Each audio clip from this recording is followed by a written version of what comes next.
Hi friends, welcome to my channel. இன்றைக்கி வந்து நம்ம பீர்க்கங்காய் தோலில் துவையல் செய்ய போகிறோம். எப்படி செய்யலான்னு பார்க்கலாம் வாங்க வீடியோக்குள்ளே. இதுக்கு முன்னாடி என்னுடைய சேனலில் இப்போ தான் நீங்கள் முதல் தடவை பார்க்குறீங்கன்னா மறக்காமல் சப்ஸ்கிரைப் பண்ணிக்கோங்க.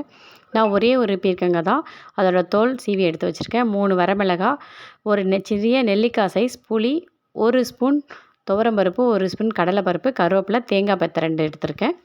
ஒரு கடாயில் எண்ணெய் ஊற்றிக்கோங்க. எண்ணெய் கொஞ்சம் காஞ்சதுக்கப்புறம் 1 ஸ்பூன் அளவுக்கு ஊற்றினா போதும். அந்த பீர்க்கங்காய் தோலை வந்து நல்லா ஃபஸ்ட்டு வதக்கி எடுத்துக்கலாம். ஒரு நீளமான ஒரு பீர்க்கங்காயில் உள்ள தோல் தான். இந்த தோலை வந்து வேஸ்ட் பண்ணாமல் நம்ம துவையல் அரைச்சோம்னா, இந்த துவையல் வந்து நம்ம டிஃபனுக்காகவும் யூஸ் பண்ணிக்கலாம். சுட சுட சாதத்தில் போட்டு சாப்பிட்டாலும் ரொம்ப நல்லா சூப்பராக இருக்கும். இதை நல்லா வதக்கி எடுத்துக்கலாம்.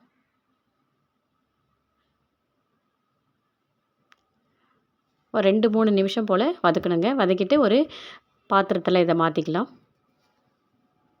இந்த மேலே உள்ள தோலெல்லாம் நல்லா சுருங்குற அளவுக்கு வதக்கிக்குங்க. இப்போ அதே கடாயில் இன்னும் கொஞ்சமாக எண்ணெய் ஊற்றி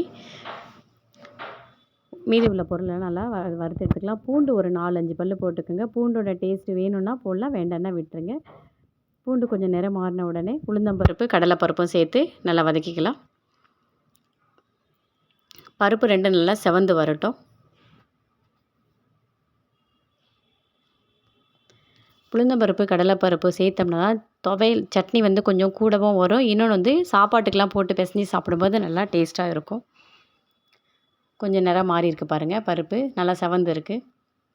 இப்போ வரமிளகாய் வந்து 3 எடுத்து வச்சுருக்கேன். காரம் அதிகமாக இருக்கக்கூடாது, அதுக்காக தான் 3 போட்டிருக்கேன். நல்லா காரம் சாப்பிட்றீங்கன்னா இன்னும் 2 சேர்த்துக்கலாம். வரமிளகாய், தேங்காய், தேவையான அளவு உப்பு எல்லாம் சேர்த்து நல்லா வதக்கிக்கலாம். தேங்காய் துருவி நீங்கள் போடுறதா இருந்தாலும் போட்டுக்கலாம்.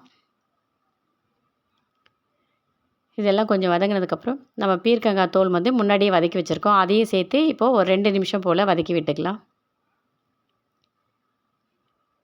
இந்த துவையல் நம்ம டிஃபனுக்காகவும் சேர்த்துக்கலாம். தக்காளி எல்லாம் போட்டு கூட சேர்த்து கொஞ்சம் தண்ணி மாதிரி டைப்பில் வச்சோம்னா டிஃபனுக்கு, தோசை, இட்லிக்கு வச்சுக்கலாம்.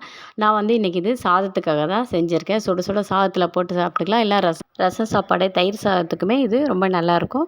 பிள்ளைங்களுக்கு லஞ்ச் பாக்ஸுக்கு வந்து கட்டி கொடுக்கவும் இந்த துவையல் வந்து ரொம்ப நல்லா டேஸ்ட்டாக இருக்கும்.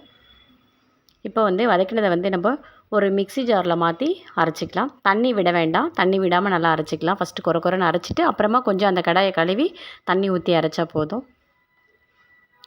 தேங்காய் உங்களுக்கு மசியாதுன்னா நீங்கள் துருவி போட்டுக்கோங்க. தேங்காய் கொஞ்சம் வதங்கினா தான் வந்து நமக்கு துவையல் நல்லாயிருக்கும். மூடி வச்சு அரைச்சாச்சு. கொஞ்சம் கொரன்னு இருக்குது. இப்போ வந்து கொஞ்சமாக தண்ணி விட்டுக்கலாம். அந்த கடாயை மட்டும் கொஞ்சம் கழுவி தண்ணி விட்டால் போதும். மறுபடியும் வந்து அரைச்சி எடுத்துகிட்டு வந்தாச்சு. இப்படி இருக்கு பாருங்கள். நம்ம இப்படியே வந்து தாளிக்கணும்னு கூட அவசியம் இல்லைங்க.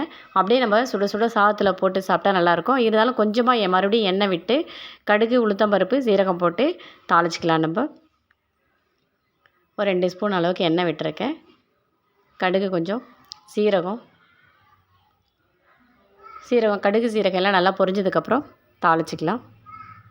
நீங்கள் அப்படியே தூக்கி ஊற்றி தாளிக்கலாம். கொஞ்சம் லைட்டாக வதக்கி எடுத்துக்கலாம் அப்படிங்கிறதுக்காக நான் போட்டேன். ஒரே ஒரு வரமிளகாய் போட்டிருக்கேன், கொஞ்சம் தாளிக்கும் போது நல்லா இருக்குன்றதுக்காக. கொஞ்சம் உளுத்தம்பருப்பு, இதெல்லாம் நல்லா செவந்து வந்தோடனே கொஞ்சம் லைட்டாக பெருங்காயம் போட்டுக்கோங்க. எப்பவுமே துவையலெல்லாம் அரைக்கும் போது பெருங்காயம்லாம் போட்டால் கொஞ்சம் நல்லா வாசனையாக இருக்கும். இப்போ அந்த துவையலை எடுத்து சும்மா ஒரு கிளறி எடுத்தால் போதும். இல்லைனா தாளிச்சதை எடுத்து அந்த துவையலில் ஊற்றிக்கிட்டாலும், ஏன்னா ஆல்ரெடி எல்லாமே நம்ம நல்லா வதக்கி தான் எடுத்திருக்கோம். இந்த மாதிரி பீர்க்கங்காய் தோலை நீங்கள் வந்து பீர்க்கங்காய் செய்யும்போது மறக்காமல் வேஸ்ட் பண்ணாமல் இந்த மாதிரி துவையல் செஞ்சு பாருங்கள். இந்த துவையல் வந்து தயிர் சாதம், ரசம் சாதம், லஞ்ச் பாக்ஸ் மெனு எதுவாக இருந்தாலும் கட்டிக்கலாம். ரொம்ப நல்லா டேஸ்ட்டாக இருக்கும். கொஞ்சம் நல்லா தோசைக்கு, இட்லிக்குனா நல்லா வாட்டர் டைப்பில் வேணால் கொஞ்சம் நல்லா நீங்கள் தண்ணி மாதிரி வச்சுக்கலாங்க. இந்த வீடியோ உங்களுக்கு பிடிச்சிருந்தனா மறக்காமல் செஞ்சு பார்த்துட்டு கமெண்ட் பாக்ஸில் கமெண்ட் பண்ணுங்கள். தேங்க்யூ ஃபார் வாட்சிங். பாய்.